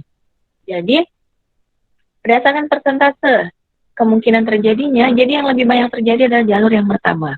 Jadi, peluruhan thorium 228 menjadi radium 224 dengan melepaskan 1 alfa saja, tidak dilepaskan gamma. Oke, sudah ya? Ini adalah contoh reaksi peluruhan alfa. Jadi, peluruhan thorium 228 menjadi radium 224. Oke, lanjut. Nah, nanti dalam radioaktivitas, kalau kita sudah belajar radioaktivitas, ada disebut sebagai nuklida induk dan nuklida anak. Nuklida parent dengan nuklida daughter. Kenapa daughter bukan son? Nah, saya tidak tahu. Kenapa dinamakan daughter? Mungkin ya, ini mungkin karena ini kan contoh ya, thorium 234 ini kan belum tentu dia stabil. Dia nanti bisa saja dia masih belum stabil. Kalau dia belum stabil, dia akan meluru lagi. Nah, kalau dia meluru kan dia akan menghasilkan anak. Jadi kalau saya sebut di sana dengan nuklida anak laki-laki, anak laki-laki kan tidak bisa melahirkan anak ya. Jadi disebut sebagai nuklida anak perempuan. Karena bisa saja thorium 224 ini kan belum stabil. Bisa saja nanti dia akan meluru kembali membentuk nuklida anak yang baru. Jadi, kenapa dinamakan daughter atau anak perempuan? Karena kemungkinan bisa jadi nuklida daughter ini akan menghasilkan anak yang baru. Jadi tidak dinamakan nuklida son, karena laki-laki tidak bisa melahirkan. Mungkin itu sebabnya kenapa dikatakan daughter nuclide. Oke, jadi yang disebut sebagai nuklida induk adalah nuklida induknya. Jadi nuklida yang paling pertama meluru. Itu disebut sebagai nuklida induk. Sedangkan semua nuklida hasil peluruhan dari nuklida induk disebut sebagai nuklida anak. Jadi nanti kalau thorium 234 belum stabil berarti dia kan akan meluru ya, menghasilkan anak baru. Jadi thorium itu tetap disebut sebagai nuklida anak. Karena induknya kan uranium 238. Oke ya. Nah, lanjut. Peluruhan beta. Jadi tadi itu slide itu yang anak induk itu ya sama berlaku juga untuk peluruhan beta, peluruhan positron dan sebagainya. Nah, peluruhan beta berarti peluruhan dengan pemancaran sinar beta.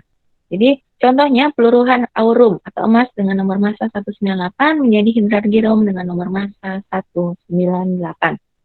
Jadi ada tiga jalur peluruhan. Jalur yang pertama, jadi langsung ya. Jalur yang pertama langsung dilepaskan, dilepaskan beta disertai dengan, langsung dilepaskan beta. Jadi kemudian kalau jalur yang kedua ada gamma juga yang dilepaskan ya. Jadi ada gamma yang dilepaskan. Pada jalur ketiga juga ada gamma yang dilepaskan. Jalur keempat juga, jalur ketiga juga.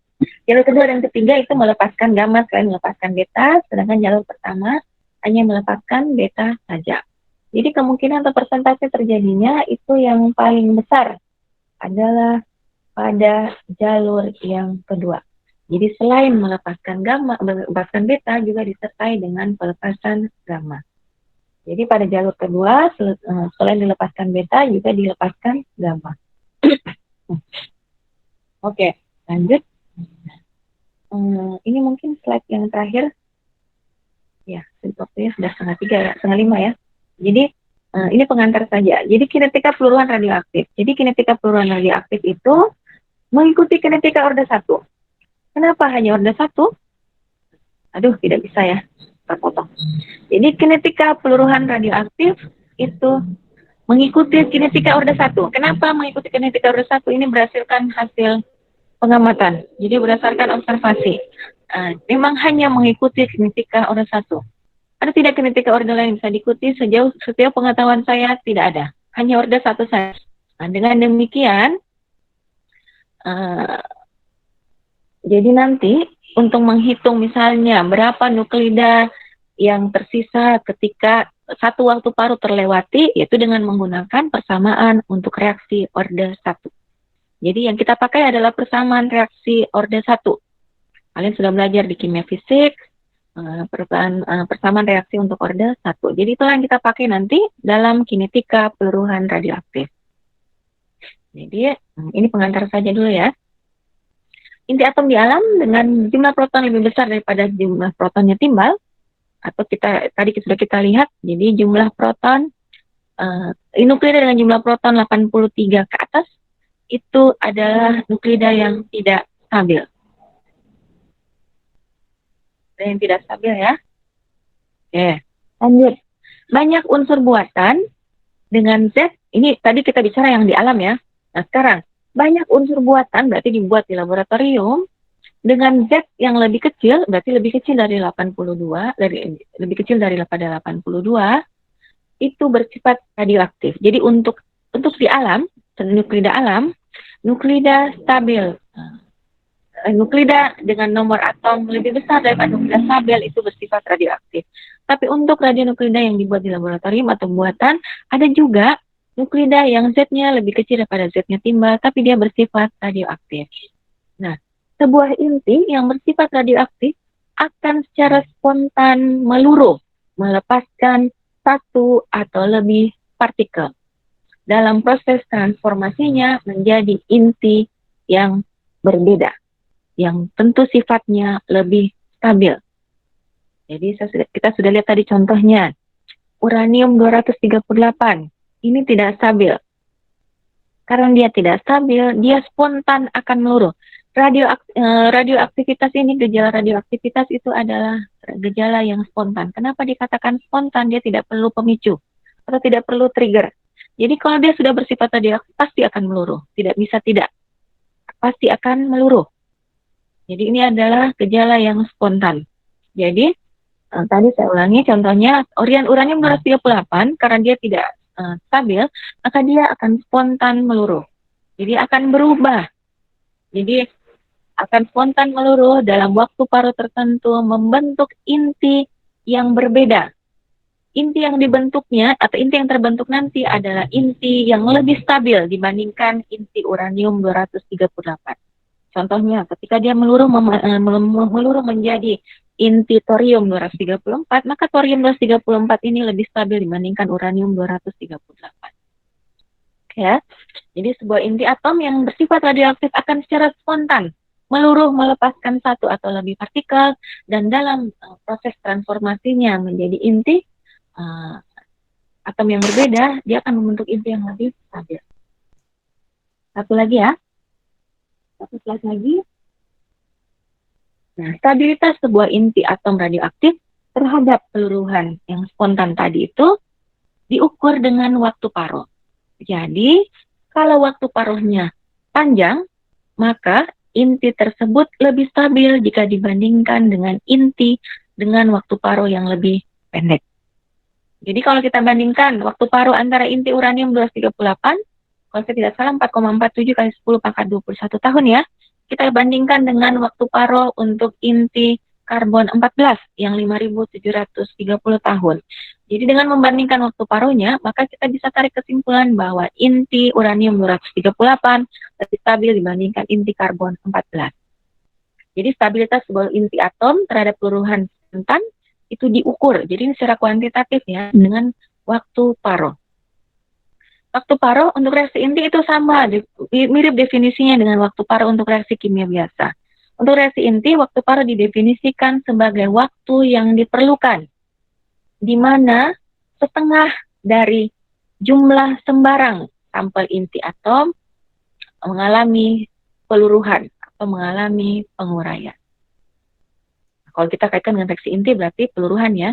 Jadi ketika waktu paruh pertama dilewati, maka jumlah inti awal akan berkurang setengahnya. Jadi untuk waktu paruh reaksi inti, kita tidak bicara soal konsentrasi ya. Kalau kita bicara soal reaksi kimia biasa, waktu paruh berarti kan konsentrasi yang berkurang ya. Sedangkan kalau kita bicara reaksi inti, jadi waktu paruh adalah jumlah inti yang berkurang setengahnya. Jumlah di sini biasanya itu dinyatakan dalam satuan massa. Jadi setengah massa inti awal berkurang atau meluruh ya, meluruh. Nah, waktu paruh besarnya tetap untuk setiap isotop. Jadi misalnya isotop karbon 14 punya waktu paruh 5.730 tahun. Jadi waktu paruh itu waktu paruh karbon 14 cuma satu itu, yaitu 5.730 tahun. Jadi waktu paruh besarnya tetap untuk setiap isotop. Jadi untuk isotop di karbon 14 tidak mungkin ada waktu paruh yang lain. Jadi 5.700 sekian tahun, itu adalah waktu paruhnya. Nah, jadi setelah waktu paruh pertama terlewati, maka hanya tinggal setengah bahan yang tersisa ya. Saya selesaikan dulu slide ini ya. Oke, jadi setelah tambahan waktu paruh berikutnya, hanya setengah kali setengah, atau seperempat bahan yang tersisa. Jadi setelah N waktu paruh berlalu, hanya setengah pangkat N bahan yang tersisa. Tapi ada ya nung dan aku.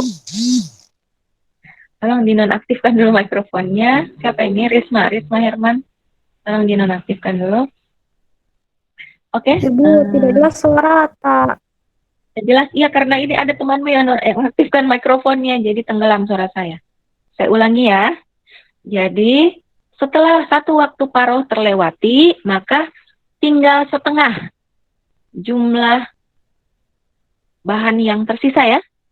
Jadi tinggal setengah reaktan yang tersisa, tinggal setengah inti yang tersisa, jumlahnya maksudnya, setengah jumlah inti yang tersisa. Jadi kalau kita tuliskan secara umum, kita buat persamaan secara umum, setelah N waktu paruh berlalu, maka yang tersisa hanya setengah dipangkatkan N. Jadi setelah 4 waktu paruh berlalu, yang tersisa hanya setengah pangkat 4 bahan. Jadi kalau awalnya 1 kilogram, maka setelah 4 waktu paruh berlalu, maka setengah pangkat 4 yang tersisa. Jadi setengah pangkat 4 itu berarti berapa? 1/16 ya. Jadi 1/16 dari 1 kilogram bahan yang tersisa. Jadi hanya 1/16 saja yang tersisa. Jadi kalau 5 waktu paruh berarti 1/32 bahan yang tersisa. Jadi dan seterusnya. Oke, saya kira cukup. Ada pertanyaan mengenai kinetika? Ini nanti lebih lanjut, masih banyak ya kinetika. Jadi bagaimana cara menghitung jumlah bahan yang tersisa, bagaimana menentukan waktu paruh, dan bagaimana menentukan waktu yang digunakan agar bahan tersisa menjadi sepertiganya. Jadi nanti pekan depan baru kita lanjutkan. Ada yang mau ditanyakan sampai sini? Sudah jelas? Sudah jelas ya tadi Rika? Saya sudah ulangi tadi ya, yang waktu paruh. Oke? Tidak ada yang mau ditanyakan? Kalau tidak ada, saya cukupkan diskusi kita hari ini. Kita ketemu pekan depan. Oh iya, kuis dulu ya. Kuis dulu. Bu. Iya. Jadi kuisnya bab 1 dan 2 saja. Jadi bab 1 dan bab 2. Karena saya saya tidak masuk ya. Oh pernah ya? Saya tidak masuk 1 kali. Waktu itu kan ada akreditasi prodi. Saya tidak masuk 1 kali. Jadi kuisnya kita cari hari lain. Jangan kuisnya Senin depan. Senin depan saya masih lanjutkan materinya. Jadi saya lanjutkan materi kinetikanya. Jadi kuisnya jangan Senin pekan depan. Jadi tolong cari hari lain untuk kuis yang pertama.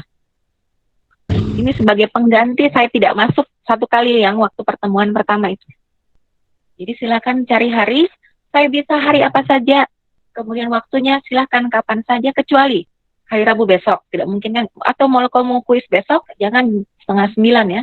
Karena saya ada seminar. Ada seminar proposalnya mahasiswa. Tapi di waktu lain, mau waktunya pagi, mau siang, mau sore, malam pun oke. Asal malamnya di bawah jam 10 ya. Jangan jam 10 ke atas. Pagi boleh, siang boleh, sore boleh. Kemudian malam juga boleh. Waktunya hari apa saja, mau Sabtu juga boleh, Minggu juga oke. Biar bukan hari kerja. Karena kan kuis kan, kita kan pakai kuisnya pakai Google Classroom ya. Kalau misalnya tidak pakai Google Classroom ya tetap saja soalnya saya kirim ke WA grup. Jadi saya tidak perlu awasi. Oleh karena itu tidak perlu pakai Google Meet. Jadi tolong dibicarakan nanti sama teman-teman yang lain kapan kuis yang pertama kalian bisa waktunya. Oke, tolong dikabari secepatnya kalau sudah ada kesepakatan mengenai waktu kuisnya. Ini kalau tidak ada pertanyaan, jadi materi untuk kuis bab 1 dan bab 2 ya. Jadi bab 1 adalah inti atom, bab 2 adalah sifat dan model inti. Oke, sifat kuisnya open book, silakan buka buku, silakan buka internet. Saya tidak ada masalah dengan itu. Jadi open book.